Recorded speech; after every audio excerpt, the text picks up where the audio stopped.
Hello welcome to my channel Tarak talkies. నా channel ఎవరైనా first time చూస్తున్నట్టయితే ప్లీజ్ సబ్స్క్రైబ్ చేసుకోండి. ఆల్రెడీ కుట్టేసిన బ్లౌజ్ మీద పర్ల్ వర్క్ తో డిజైన్ ఎలా చేసుకోవాలో చూపిస్తాను.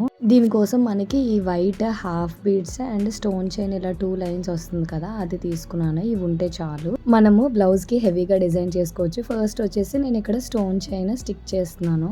అది డ్రై అయిన తర్వాత స్కేల్ తీసుకొని 2 సెంటీమీటర్స్ గ్యాప్ లోనే మొత్తము డాట్స్ అన్నవి పెట్టుకుంటున్నాను. నార్మల్ పెన్సిల్ తో డాట్స్ పెట్టుకున్నా పర్వాలేదు, మనం తర్వాత స్టిచ్ చేస్తాం కాబట్టి కనిపించవు.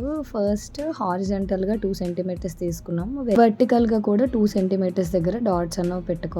మొత్తం డాట్స్ అన్ని పెట్టుకున్న తర్వాత మనం గ్లూ అప్లై చేసి మనం తీసుకున్న హాఫ్ బీడ్స్ అన్నవి స్టిక్ చేసుకోవాలి లైన్ గా. మీరు ఇక్కడ నేను చూపించిన గ్లూ కాకుండా ఇప్పుడు ప్రెసెంట్ లిక్విడ్ టైప్ గ్లూ అన్నది వస్తుంది కదా, అది యూజ్ చేస్తే బెటర్. వాటర్ కన్సిస్టెన్సీలో ఉంటుంది కదా, ఎందుకంటే ఈ పర్ల్ అన్నది నేను అంటించిన గ్లూకి మొత్తం పర్ల్ అయితే కోటింగ్ అంతా వచ్చేసింది. సో అందుకే లిక్విడ్ టైప్ ఉన్న గ్లూ తీసుకుంటే కొంచెం బాగా స్టిక్ అవుతుంది. మొత్తం అన్ని స్టిక్ చేసుకున్న తర్వాత వైట్ కలర్ థ్రెడ్ అన్నవి తీసుకొని మనం ఈ బీడ్స్ అన్నవి కుట్టుకోవాలి. నేను ఇక్కడ తీసుకున్న బీడ్స్ హోల్స్ ఉన్నవే, సో మీరు కూడా హోల్స్ ఉన్నవే తీసుకొని గ్లూ మనం స్టిక్ చేసిన కుట్టుకుంటే బెటరే. ఎందుకంటే గ్లూ ఎప్పుడైనా వాష్ చేసినప్పుడు ఊడిపోయినా మనం ఆల్రెడీ కుడతాం కాబట్టి మనకి అంత త్వరగా అయితే ఊడిపోవు.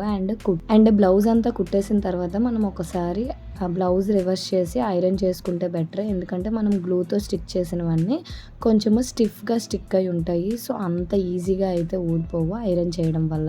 ఇక్కడ నేనైతే ప్రతి బీట్ కుట్టాను అండ్ బీట్కి 2 నాట్స్ అన్నవి వేసాను. సో మనకి గ్లూతో స్టిక్ చేసి 2 నాట్స్ వేస్తే మనకి ఇంక ఊడిపోయే ఛాన్సెస్ అయితే ఉండవు. నేను చూపించిన గ్లూ కాకుండా లిక్విడ్ టైప్ గ్లూతో స్టిక్ చేస్తే బాగా స్టిక్ అవుతాయి. సో అండ్ బీడ్స్ కూడా త్వరగా ఊడిపోవు. ఆ గ్లూతో స్టిక్ చేస్తే ఏదైనా కొంచెం స్ట్రాంగ్గా ఉంటుంది.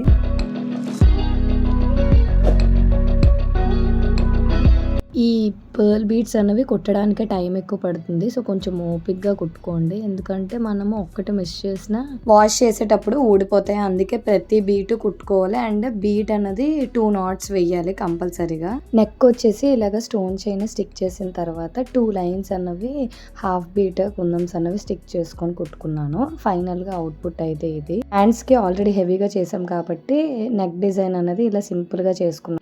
నాకైతే ఫైనల్ అవుట్పుట్ బాగా నచ్చింది, మీకు కూడా నచ్చింది అనుకున్నాను. ఐ హోప్ ఈ వీడియో మీకు నచ్చితే తప్పకుండా like, share, comment and subscribe to my channel. ఈ వీడియో చూసి మీరు ఎవరైనా ట్రై చేసి ఉంటే నాకు ఇన్స్టాగ్రామ్ లో పిక్స్ అన్నవి షేర్ చేయండి. శారీకి ఇలా వైట్ బుట్టీస్ వచ్చాయి కాబట్టి నేను ఇక్కడ పర్ల్స్ అన్నవి స్టిక్ చేసుకొని కొట్టుకున్నాను. కొంచెము బ్లౌజ్ హైలైట్ అవుతుందని చెప్పి. ఈ వీడియో మీ ఫ్రెండ్స్ అండ్ ఫ్యామిలీతో షేర్ చేయండి. Thanks for watching. Bye, see you next video.